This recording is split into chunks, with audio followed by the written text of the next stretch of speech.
Noma bebree na wo oman Ghana mu. Nanso wo saa noma yi mu, ebi mu wo mu a won ho won nsem bebree. Eba honhom nsem a wo kire noma bebree. Eba honam ani nso a wo kire noma bebree. Anyimtofo bebree taade won din ebonyom. Nanso no kwasem ne se ba se ye bubo won din na eya na ye de edin kro na na frɛ won. Nanso wesu no bia ni din. Enei ka me ho na ye nhwɛ saa noma yi mu bi. Ene won din ankasa ene nsonso ya eda won tem.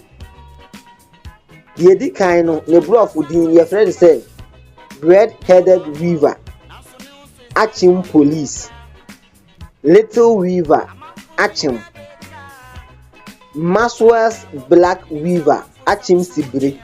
Uhe no maami ensenya wo nyina ya Achim nanso ensonso ya eden ewu mu ye ntoa so. Your local vulture ye friend pete. Ena ye hooded vulture ye friend kaakaku. Ye mu nyina so ye pete nanso nsonso ye wo mu. Ye will be a friend say black kite, sansan kronoma, short-toed snake eagle, akroma chichiwo, yellow-billed kite or sansa, bat hawk, akroma bo. Nanso ya ni ehu omu nyina ye fro nyina say akroma. Nanso nsonso ye bebree den ewo wontem. Eslo bia ne de ni din. Ye ntoa so.